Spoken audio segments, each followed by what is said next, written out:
empatia, tecnologia e estratégia. Será que a gente consegue unir e amarrar esses 3 tópicos na mesma experiência de aprendizagem? Acredito que a gente vai falar de design. Então roda a vinheta. Fala TID, esse episódio aqui é técnico, é para a comunidade aí de TID que está pensando o design da experiência de aprendizagem do colaborador. Então, bem-vindo, Igor Coso. Opa, sempre uma alegria sentar nessa mesa, estar aqui compartilhando, colaborando e trazendo assuntos que são estratégicos e importantes para você aí que está no dia a dia, cuidando do aprendizado das organizações, cuidando da experiência do colaborador que está fazendo o aprendizado, que está buscando esse conhecimento, que está consumindo o conteúdo que as empresas disponibilizam. E é um grande desafio de criar esse engajamento, pensar nessa experiência é fundamental. Estou super animado para o papo de hoje. Eu tenho certeza que vou aprender muito aqui. Eu vou apresentar aqui o nosso convidado, que assim a gente olha e já vê, ele é jovem, assim, é um rapaz jovem, mas depois a gente fala, não é jovem, mas não é tão jovem, então consegue conversar nos dois mundos. É o Valdir Brito. É formado em design gráfico, tem pós-graduação em gestão da comunicação e mídias digitais, tem experiência em gestão de multimídia, design de experiência de aprendizagem, desenvolvimento de apresentações para treinamento e desenvolvimento. Está aqui conosco, então seja muito bem-vindo. Obrigado, agradeço demais o convite. Para mim é uma honra estar aqui com vocês, né? Eu já acompanhava o trabalho desde lá da CBTD e sempre fiquei pensando, será que um dia né, eu vou estar lá? E esse dia chegou. O dia chegou e vai contribuir com a gente também, com a comunidade. E ele já contribui bastante nos nossos encontros. A gente tem o Clube da Leitura e o Valdir é um participante assíduo, está sempre lá com a gente. Vamos então definir o que é o tal do LXD? Tá. LXD é uma sigla, né? Vem de Learning Experience Design. Esse termo, na verdade, é uma variação do X-Design, né? Trata ali de experiência do usuário, né? E quem trabalha com isso está muito preocupado ali em saber, em proporcionar uma boa experiência para a pessoa que vai consumir uma mídia online, né? No caso, um treinamento, uma peça de treinamento, né? E é bem legal a gente pontuar também que esse termo, às vezes, ele fica um pouco confuso, porque ele parece fazer parte também ali do design instrucional, né? Dos DIs e tudo mais. Só que a gente que está mais para essa parte do LXD, né? Do LXD, a gente se preocupa muito com a experiência, em gerar uma conexão ali, um sentimento na pessoa que está fazendo aquele treinamento, né? Então, a gente trabalha de forma mais empática, né?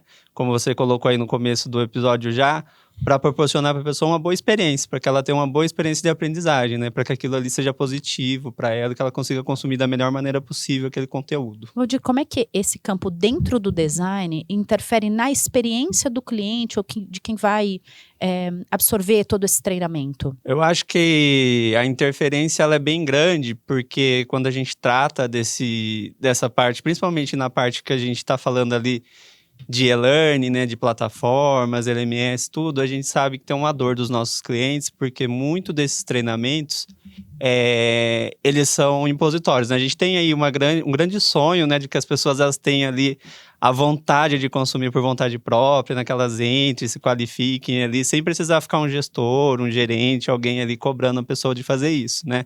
Então, a gente já tem essa percepção de que muito desses treinamentos são obrigatórios, né?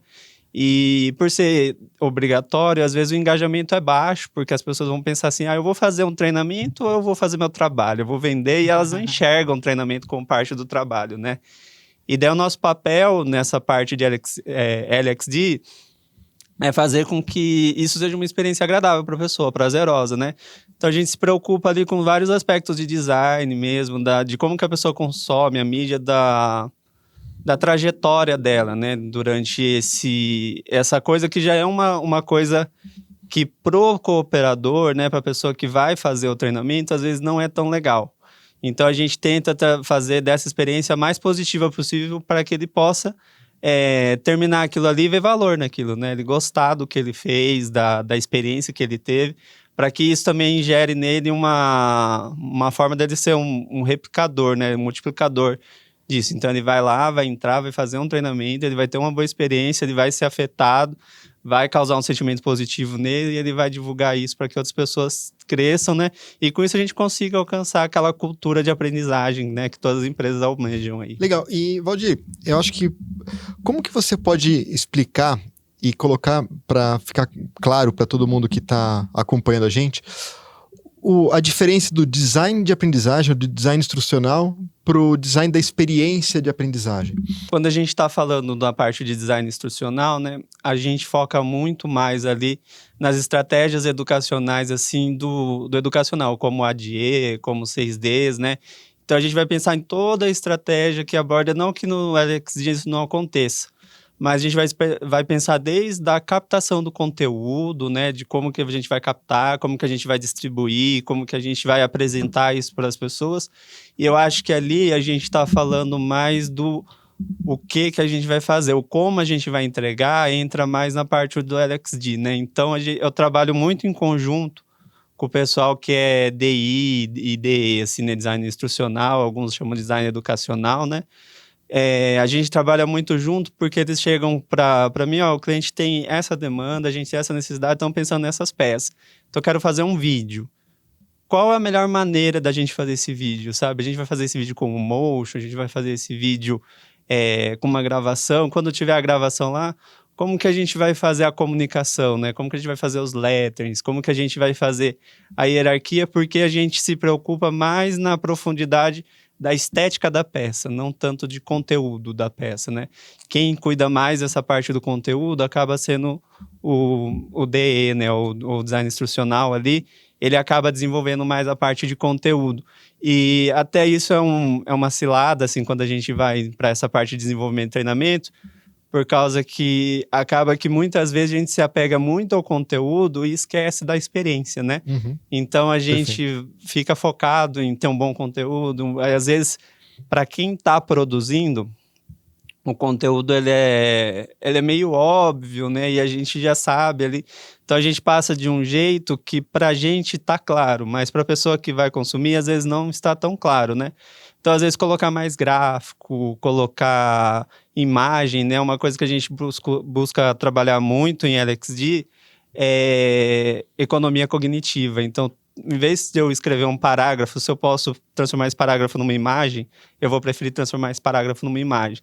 Se eu posso transformar ele num gráfico, se eu posso transformar ele em qualquer outro recurso que ajude a pessoa a consumir aquele conteúdo de maneira mais fácil, né? Eu vou para esse caminho. Então, eu tento não... a gente tem a preocupação ali do conteúdo, mas eu estou muito mais focado na experiência, no como a pessoa vai consumir, não o que ela vai consumir. Daí eu acho que fica mais o foco claro. na interface do usuário. Isso, né? ali É muito a questão da interface. Isso, mas na interface, de como ela vai consumir. E, Valdir, quando a gente pensa num processo de aprendizagem síncrono, Sim. tem muito a ver ali com a presença de palco ou com a experiência de sala que o treinador e a treinadora têm para envolver aquelas pessoas para contar histórias, para cruzar informações, para sentir qual é a energia daquele público, se ele vai fazer adaptações ou não daquele conteúdo. Dentro do seu trabalho, a gente identifica isso dentro de uma experiência que é assíncrona, que você não tem como ler essa resposta, você está imaginando essa pessoa recebendo esse treinamento e você não tem como sentir essa energia e fazer uma adaptação, e a tecnologia, a experiência tem que ser pensada muito antes. Mas e esse profissional que trabalha com isso? O que vocês comem, onde vocês vivem? Como que vocês fazem essa leitura? De onde vocês nasceram, como é que vocês fazem essa leitura? E eu tenho a impressão que isso não é uma profissão tão antiga como se a gente fosse pensar em treinador, né? Sempre existiu o treinador. Mas e esse que está pensando no assíncrono e que tem que fazer uma adaptação muito rápida, porque a economia cognitiva das pessoas e as distrações, elas são coisas mais modernas e que não vão parar por aí. As pessoas cada vez vão ficar mais distraídas. Sim. Quem são vocês? Onde vocês vieram? Esse profissional vem de onde? Como é que o cliente fala com esse profissional para ele oferecer a melhor experiência pro consumidor final lá daquele treinamento? Olha, eu acho que assim, o que você começou pontuando aí é bem legal, porque é realmente esse sentimento, né? Quando a gente está no presencial, você tem a figura do instrutor, do professor, da pessoa, enfim, que está passando o treinamento, né? E a gente não tem essa figura no digital, né? Então, o nosso papel é meio que tentar suprir essa falta, né? Tentar fazer com que as pessoas se engajem da mesma forma que elas se engajariam num treinamento presencial. E de onde vêm esses profissionais, né? eu acho que ele vem de uma necessidade, que é essa própria necessidade de criar essa experiência, né? A gente tem uma cultura digital que ela é muito recente, né? A internet chegou aqui para o Brasil lá em 90, 92, aí foi evoluindo. A gente teve umas viradas aí no 2000, a gente está passando por uma outra revolução tecnológica agora, que é a inteligência artificial, que já tem sido aplicada em muitos treinamentos e plataformas ali, como um tutor, né, para tentar até suprir essa falta da pessoa ali, né, do instrutor e da pessoa que vai ajudar no treinamento. Então, eu acho que a gente veio de uma necessidade de mercado, e eu vejo que esses pessoais vêm muito da área de comunicação, né, porque a nossa maior preocupação, no final, é comunicar, né, como que eu vou levar uma mensagem até uma pessoa. Então, a gente se preocupa muito nesses aspectos de como eu vou levar a mensagem, porque se a gente for comparar, até eu já fiz essa comparação numa outra vez que a gente falou disso em outra oportunidade, que quando você tem que entregar um pacote ou levar uma mensagem, você tem várias formas de fazer, né? Você pode ir com carro, você pode ir com carro popular, você pode ir de bicicleta, você pode ir de avião. O seu objetivo é fazer a mensagem do ponto A até o ponto B, né? O meio do caminho é a gente que determina essa experiência, sabe? Tipo, como que eu vou levar essa mensagem? Eu posso levar essa mensagem ali, sei lá, num PDF, que vai ser uma bicicletinha. Eu posso levar numa apresentação interativa, que vai ser ali, sei lá, um PowerPoint, né? Uma outra coisa. Eu posso levar ali uma experiência mais profunda, imersiva, num AR, aí já é um avião, sabe? Então, como que eu entrego também de maneira mais rápida, né? Porque, tipo, se eu for fazer a analogia dessas coisas, né? O PDF é uma bicicleta por quê? Você vai ter que ler todo aquele material, interpretar e tentar consumir, né? Se eu fizer ali num vídeo, é quase um carro. Então, a velocidade que você vai consumir aquele material é muito menor, né? Porque você não vai precisar de todo esse esforço de pedalar. Eu já vou te levar de maneira mais fácil. Então, a gente está muito focado em como a gente entrega isso, né? Qual que é o meio que eu vou fazer, qual a experiência que eu vou proporcionar para entregar essa mensagem. E muito legal que esse olhar, essa preocupação do veículo da entrega, né? Ele também diz muito respeito ao como esse conhecimento, esse conteúdo vai ser solidificado na pessoa que está consumindo e principalmente como ele vai ser aplicado e transferido para a prática. Né? Porque se você manda um PDF, que é na bicicletinha que você colocou, ó, tá aqui o PDF para você ler. Você não sabe se a pessoa leu e não sabe se aquele conteúdo realmente foi efetivo, mas se você cria uma experiência adequada para ela, aquele conteúdo vai ser consumido de uma forma muito mais propícia a ser... ninguém quer que as pessoas fiquem consumindo simplesmente conteúdo. A gente quer que elas apliquem aquele conteúdo no dia a dia para aí sim ter a performance melhorada, né? Então, essa questão da forma é extremamente importante nesse sentido, né? Sim, sim. E também é sempre bom pensar que a gente também trabalha muito com empatia, né? Então, é bom você pensar na ponta final. Quem que é a pessoa que vai receber isso, né? Porque até trazendo para esse aspecto, assim, se é um atleta, se é uma pessoa que já gosta de ler, que tem esse hábito, né? Para ela não é difícil um PDF, né? Mas se é uma pessoa que ela não tem esse hábito, então para ela vai ser mais complicado, né? Então a gente dá uma forma de facilitar ali. Dentro da minha experiência, eu já trabalhei com muito tipo de público.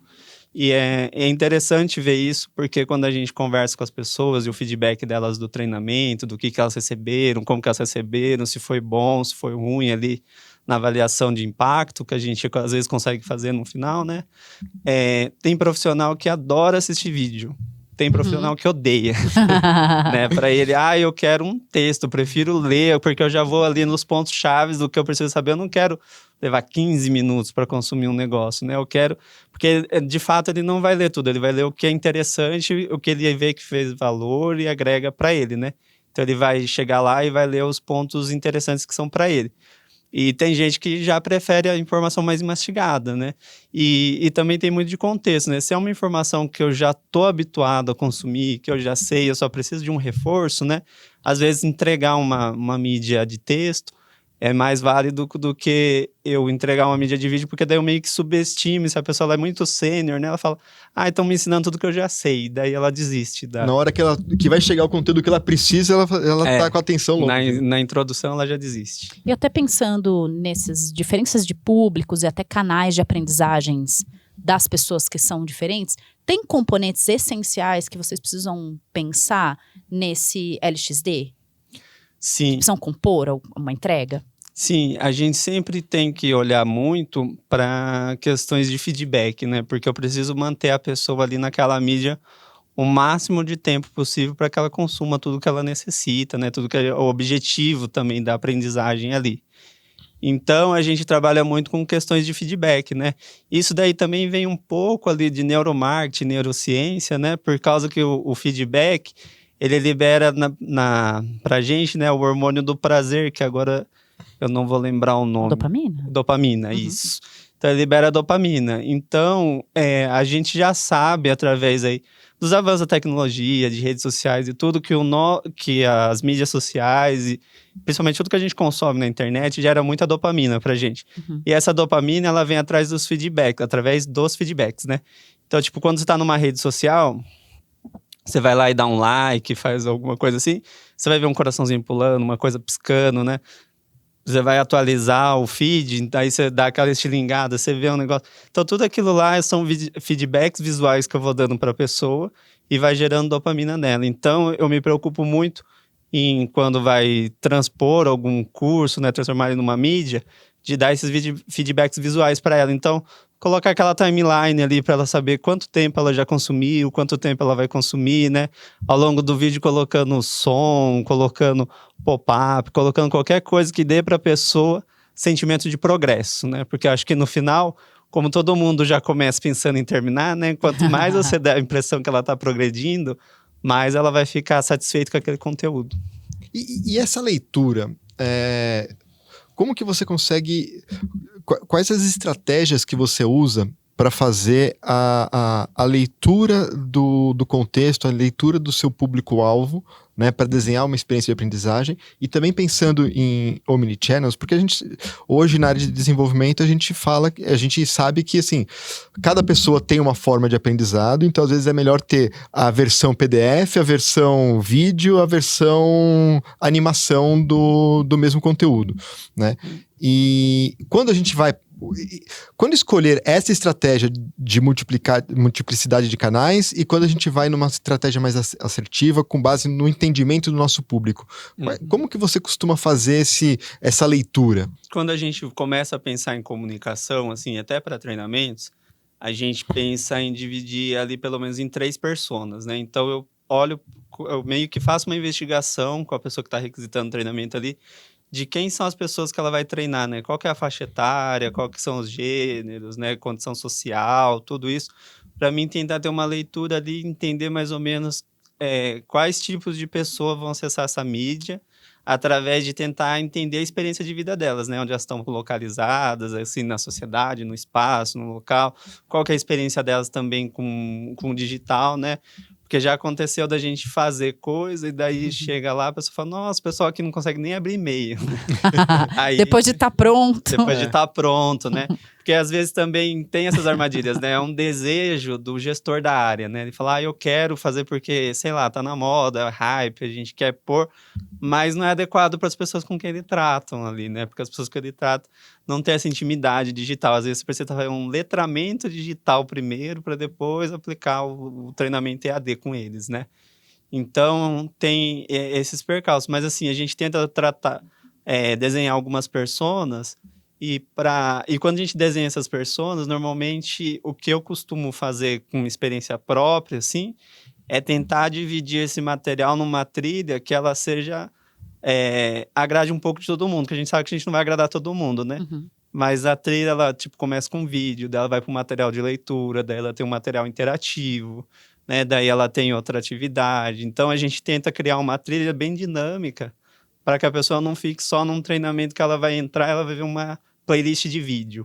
Ou ela vai entrar e ela vai ler uma playlist de on-pages lá com um monte de texto, né? Então, a gente tenta mesclar, assim, para tentar agradar o máximo de pessoas que a gente conseguir, já pensando no público, né? Pensando que ali no meio tem gente que prefere vídeo, tem gente que prefere texto, tem gente que gosta de coisa mais interativa. Então, a gente faz esse mix aí numa trilha, né? E daí, o ideal é sempre dividir em porções também, né? Nunca fazer o treinamento numa mídia só. Então, a gente vai tentando dividir em algumas porções ali. Eu tenho a impressão, Valdir, que a parte do cliente que tá ali muito ansioso. Até a nossa própria comunidade que a gente fala aqui, né, Igor? Que é a comunidade do Fala T&D, que é o profissional que tá escolhendo, pensando no desenvolvimento humano, querendo oferecer o melhor ali pra ponta. Mas às vezes ele tá tão ansioso em entregar o que tem de mais novo, que tem de melhor, ou do que tá no hype, ou de que pra ele, isso aqui eu já conheço, e aí para o cliente final, para esse consumidor, ele acaba atropelando essa pessoa. O design dessa experiência de aprendizagem, ele precisa educar em alguns aspectos esse cliente com quem que ele vai tratar para poder fazer a pessoa também perceber que não é para ela, que é para o consumidor final, e às vezes até baixar um pouco essa expectativa, essa solução ideal, para poder ajustar e falar, olha, estamos pensando no aprendizado dele, não só em oferecer o que está na passarela, digamos assim. Eu acho que tudo nessa área é um pouco consultivo, né? A gente nunca tem um cliente que vem maduro o suficiente, assim, para entender tudo que ele precisa. Nem a gente também tá maduro, né? Tipo, eu tenho essa percepção hoje, mas eu já fiz muito material aí que depois eu fui descobrir que não foi um sucesso, apesar da gente ter aplicado ali o que tem de mais novo em tecnologia e tudo, porque realmente não estava adequado ao público, né? A gente usava uma expressão assim, que a gente usou uma bala de canhão para matar uma mosca. É isso. Não precisava tanto, podia ter sido bem menos, né? Então, tem um pouco disso, mas eu acho que sim, a gente acaba tendo que ser um pouco consultivo ali, de entender um pouco também da pessoa que está solicitando, né? Por que ela está solicitando? Porque às vezes vem uma necessidade de que a gente tem pouco engajamento, então a gente precisa mudar a forma que as coisas são feitas, né? E nessa ânsia de mudar, não é investigado por que tem pouco engajamento, porque às vezes o engajamento não é nem por falta das pessoas acessarem aquilo lá, mas é falta de estímulo da empresa mesmo, falta de estímulo da liderança. Então, talvez é um outro trabalho que tem que ser feito. A gente pode fazer o que está de melhor no mercado de AD, mas se a liderança, a diretoria, a cultura da empresa não está alinhado, vai ficar parado no LMS ali, né? Ninguém vai acessar. E Valdir, você tem bons exemplos de LXD aí na sua experiência, do que você já fez, do que você tem olhado aí, que você fala, ó, isso daqui considerou o consumidor final, entendeu o que o cliente queria fazer e de verdade causou impacto e transformação? Eu acho que um exemplo que a gente pode dar que é fácil para todo mundo ter acesso, assim, consumir, porque a gente trabalha com muita coisa corporativa, né? E quando a gente entra ali dentro da estratégia da empresa, tudo é um pouco difícil quem está de fora ter acesso, né? Mas um ótimo exemplo aí para quem quer entender um pouquinho e ver e experienciar mesmo o que é isso, é o Duolingo, assim. Eu acho que o Duolingo é uma plataforma perfeita, assim. Eles são muito bons em comunicação no geral. As mídias sociais deles se comunicam muito bem, eles acharam ali meio que o público médio. Eu acho que não faz muito tempo eu vi uma matéria que tinha uma pessoa lá comemorando mais de não sei quantos dias, assim, mas é um número bem expressivo de dias, assim, que a pessoa todo dia entra lá e faz um exercício, e lá você vai ver muito isso que eu tava falando de recompensa, né? Você entra lá, tem a corujinha do Duolingo, né, que ele já fica ali falando, vamos lá fazer, tá sempre te incentivando, manda umas mensagens engraçadas, né, que ele tá pensando nessa experiência, assim, de ser ali um aliado seu, né, um seu amigo durante esse percurso, esse trajeto de aprender uma outra língua, né? E ali eles criaram um storytelling, né? Que tem alguns personagens. Então tem um personagem, cada um tem uma persona. Tem um que é mais empolgado, tem outro que é mais ranzinza, né? Então você vai conhecendo as personalidades ali dos personagens que você está fazendo, né? E na questão de recompensa, você tem todas as coisas que a gente acha essencial, assim, para um bom LXD, né? Que é ali a timeline em cima, então você sabe quando você terminou, quanto que você está progredindo, quanto que falta para você terminar o exercício, né? A meta. Aí você fez 5 seguindo, aparece a corujinha comemorando, você já fez 5, né? Parabéns, tudo. Daí você tem os personagens que eles reagem ali quando você acerta e quando você erra. Então ele vai te dando vários estímulos, até a própria musiquinha, né, que é clássica deles ali, o barulhinho que ele faz. Então, ele vai te dando vários estímulos, assim, que você vai acessando, e com isso você vai tendo vontade de de fazer. Às vezes você não faz nem por aprender outra língua, você faz para não decepcionar o Duolingo, né? Ele vai ter que ir na terapia depois, a coruja. E tem uma coisa muito legal do Duolingo e de outras plataformas, que aí pensando nessa questão do LXD, né, da experiência de aprendizagem, que é a gamificação, propriamente dita, a questão de você... E aí volta a falar da dopamina, que é a recompensa, a hora que você atinge uma meta, atinge um objetivo, ganha as estrelinhas, ganha os pontos, que você tá competindo com a pessoa, com outra pessoa. Sim, Eu tenho um primo que ele faz o Duolingo, ele fala assim, pô, o cara que eu tô disputando aqui, eu tô uma semana, não sei o quê, em primeiro lugar, o cara passou na minha frente, então eu preciso fazer 10 lições hoje para conseguir passar na frente dele. Então cria uma disputa, né? Interessante. Sim, E eu acho que essa é a questão da experiência da gente criar, e nisso ele tá aprendendo inglês. E tá despertando uma emoção, né? Que é o negócio que a pessoa, quando tá lá no treinamento presencial, faz, né? Dizendo, vamos, gente, levanta, bate palma, abraça a pessoa do lado, né? Ele tá despertando uma emoção na pessoa que tá fazendo o treinamento, sem ter, porque ele tá personificado na corujinha do Duolingo, né? Então essa emoção tá lá, e daí você fica meio assim, que nem... eu acho que às vezes todo mundo que já fez faculdade, curso, você pensa um pouco assim, nossa, se eu faltar, o professor vai sentir minha falta, né? O Duolingo, ele é esse professor que vai sentir sua falta se você não for, porque ele vai ficar te bombardeando de mensagem, né? Pô, você não apareceu. E a gamificação, como o Igor colocou também, é um forte aliado, né? Nesse negócio de gerar sentimento nas pessoas, né? Você começa ali a gamificar várias coisas, é um jeito também de você atrair as pessoas, né? E gerar esse sentimento de disputa, tudo aqui. Falando do Duolingo, aqui a gente tem, né, um colega de trabalho que já tem 500 dias de Duolingo, eu tô no 100 ali. Ai, que legal. Eu fico correndo atrás dele. Aquela Quem é o colega? Vamos falar. É aquela disputa. É o Guerra. Mas tinha que ser Leonardo Guerra. Um abraço pra você, viu, meu querido? Já leu, acho que ele já leu 13 livros esse ano ou mais. Depois eu atualizo e trago esse número pra vocês. Está no 500 dias de Duolingo, ele realmente é sensacional.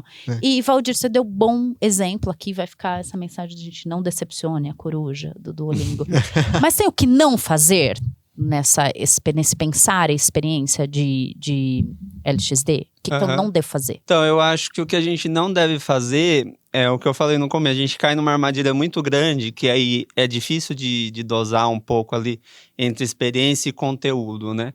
Porque as pessoas, assim, né, quando vão dar um treinamento do RH, tem não só do RH, mas de várias outras áreas, assim, que é um especialista técnico, né, que tem que passar um treinamento, eles têm muita dificuldade em abrir mão de algum conteúdo ou outra coisa, porque a pessoa não consegue classificar o que de fato é importante naquela comunicação.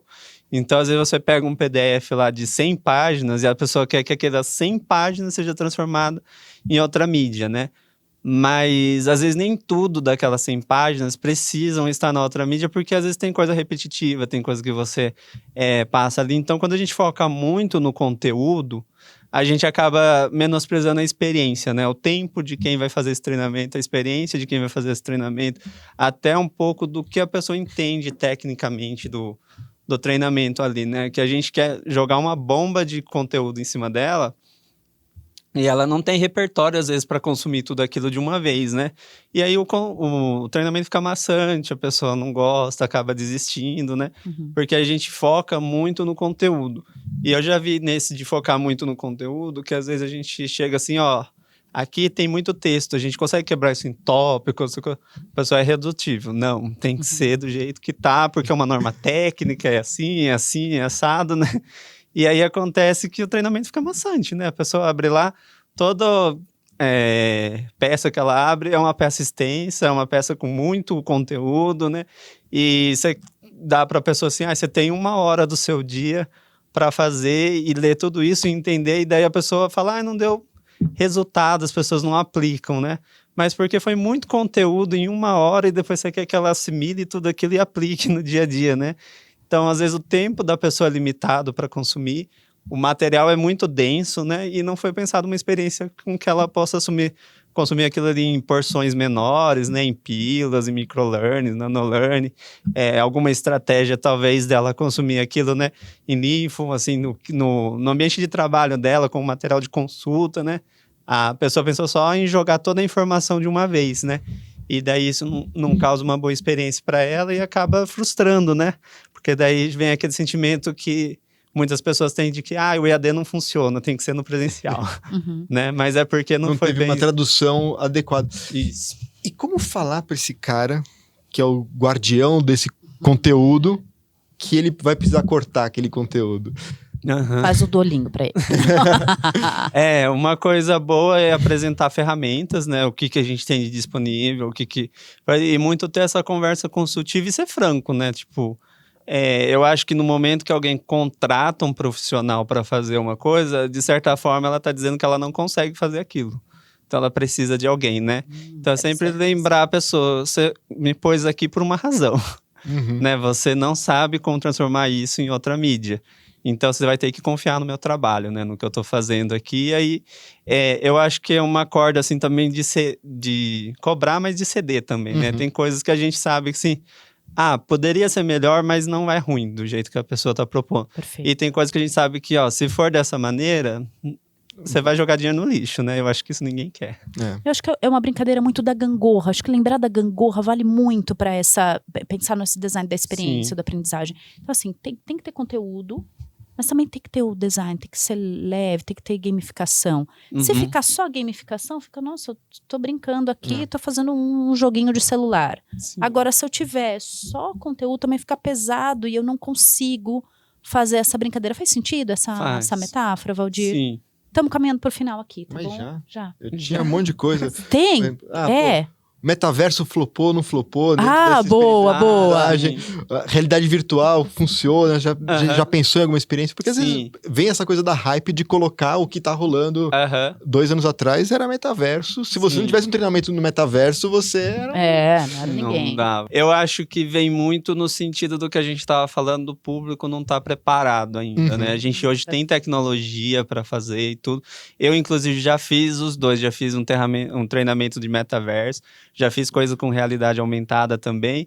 E assim, do metaverso que a gente achou que foi uma experiência positiva, assim, legal, mas é difícil de vender por questões técnicas, né? Porque às vezes para você ter equipamento para que todo mundo tenha acesso ao metaverso, né? Não é barato, então tem que valer muito a pena esse metaverso para você conseguir colocar todas as pessoas lá dentro, né? E tem um pouco também porque é uma tecnologia que hoje ela está se tornando popular, mas ela ainda não é popular. Nem todo mundo tem acesso ao metaverso, né? Então, às vezes a pessoa fica tão deslumbrada com o metaverso que ela perde o foco, que é a comunicação ali, né? O que eu vou aprender nesse metaverso? Ela fica, eu entrei no lugar e fazia assim. E o que você aprendeu? Não lembro, eu fiquei distraído com o metaverso. Fiquei tão legal, emocionado. Era tão legal aquela experiência, né? Então, na questão de ser uma experiência, é muito positivo, mas às vezes ainda a gente não está preparado, porque como encanta, às vezes, mais do que deveria, né? Além da medida, a pessoa não absorve ali o propósito daquilo, né? Ela fica encantada com a experiência. E depois tem essas questões de acesso. Realidade aumentada também é uma coisa que eu acho que para treinamento técnico, quando você tem que fazer... ensinar a pessoa a montar um motor de um carro, a ver uma peça de avião, essas coisas... Cabe muito bem, mas ele tem um custo bem elevado, ali a questão de 3D. Então, eu acho que é um mercado que a gente acaba achando que não tem, porque é um mercado restrito, né? Por causa do alto custo, e a gente sabe que as áreas de treinamento e de desenvolvimento não têm os maiores budgets da empresa. Exato. Sério? Você tá querendo mais budget? Escreve aí pra nós. Escreve aí.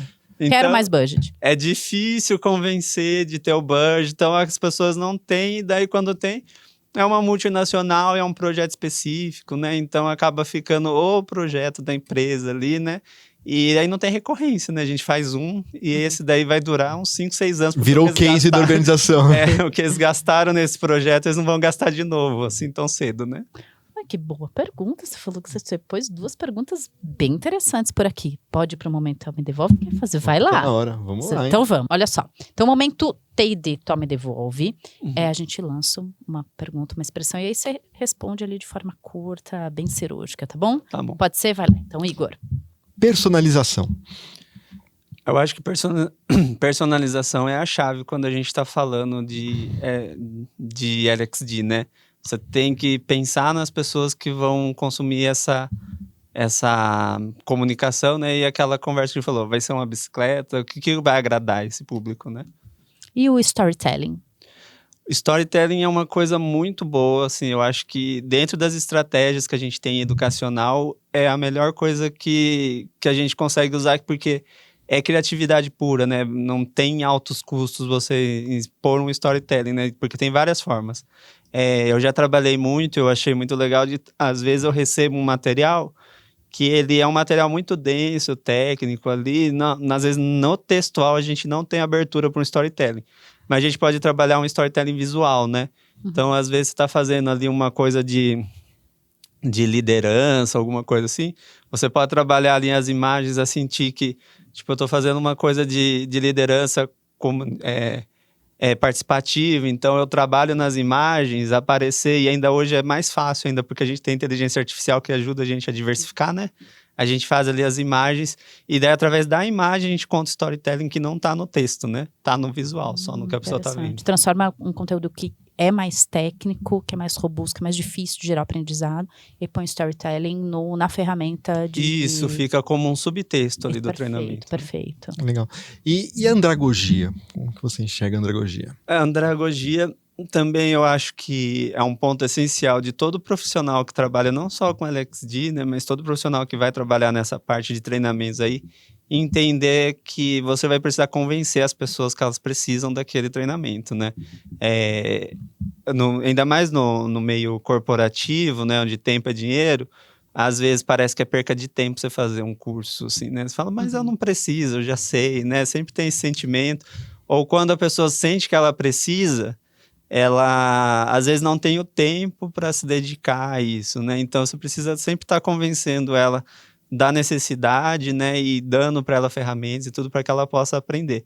Então eu acho que dentro da andragogia é muito importante você ter esse tempo, e a gente às vezes se confunde muito com pedagogia, né? E a gente acaba infantilizando muitas coisas, esquecendo que a gente está falando com adulto, né? Então é sempre bom ter esses conceitos da andragogia aí bem firmes na cabeça. E, Valdir, a gente faz uma provocação toda vez aqui, que é o que não é óbvio sobre você? A gente apresenta a parte técnica do currículo e falamos de conteúdos bastante densos aqui, mas eu queria saber do Valdir, o que não é óbvio sobre você? Eu acho que uma coisa que não é óbvia sobre mim é que eu sou uma pessoa que não recuso nenhum tipo de convite. Gente, se vocês forem convidar o Valdir, ele vai. Eu acho que eu venho muito para essa parte de experiência porque eu gosto de experiências, eu gosto de experienciar as coisas, né? Então, eu tenho um amigo que ele fala que eu sou sim senhor. Ele fala, você não tem companhia para ir em qualquer lugar, chama o Valdir. Ele vai na igreja, ele vai no terreiro, ele vai pular de paraquedas, ele vai em qualquer lugar que você chamar ele vai, né? E eu vou porque eu gosto de estar em lugares diferentes, assim, do que é comum para mim. E eu acho que durante a minha vida eu já passei por muitos ciclos, assim. Então, eu já tive um tempo que eu era mais religioso de igreja, então eu fazia missão, eu fui na Cracolândia, eu fui entregar a cesta básica em Fortaleza e tudo mais. Daí, eu passei por outros ciclos que me chamavam para todo que é tipo de show eu ia, todo que é tipo de festa, eu fui experimentando. Aí, quando vai na parte de esporte, assim, eu não sou uma pessoa muito de esporte, mas eu também não nego conhecer nenhum. Então, vai lá, a moda é jogar frescobol, vamos lá, né? Vai jogar futevôlei, não sei, mas eu tenho, sabe? Então, tipo, eu gosto de fazer coisas novas, assim, de aproveitar novas experiências, conhecer lugar, viajar. Então, para mim, é muito bom, e eu acho que isso serve de bagagem pra gente, ainda mais nessa área, né? De você tentar depois pegar tudo isso daí e colocar dentro do seu trabalho, né? Eu acho que pra mim é meio positivo. Igor Coso, presidente da Associação Brasileira de Treinamento e Desenvolvimento. Quanto que esse assunto hoje nessa mesa aqui contribui para nossa comunidade?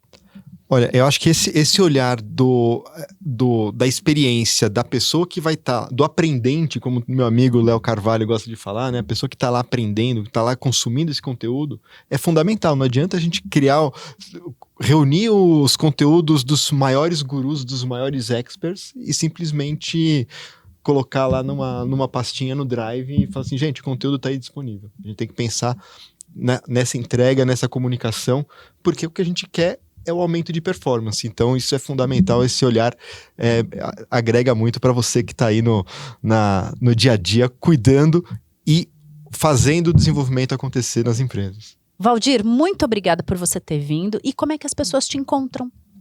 É só me procurar no LinkedIn, Valdir Felipe Brito. Você vai achar meu LinkedIn lá e todo mundo tá convidado a se conectar comigo, um café virtual, trocar uma conversa, né? Tem os pessoais da comunidade aí, comunidade DI, a comunidade do Clube da Leitura ali da ABTD também, que eu tô sempre presente, aí é fácil de me achar. Boa. Muito bem, obrigada. E você que está por aí, já tinha pensado em quanto que o design dessa experiência de aprendizagem de verdade impacta no cliente final, em quem vai receber esse conteúdo, que vai ser online, que vai ser um PDF, o que vai ser? Conta aí pra gente nos comentários se você já pensava nisso e o quanto que esse episódio contribuiu pra você, tá bom? Porque sim, tem que ser bonito, tem que ser estético, mas tem que no final do dia gerar aprendizado, tá bom? A gente aprendeu por aqui, eu espero que você também. Então clica no sininho e compartilha o conteúdo pra gente levar para mais pessoas todo esse transformar pessoas, tá? Então nós vamos ficando por aqui. Até o próximo episódio. Tchau, tchau. Até, valeu!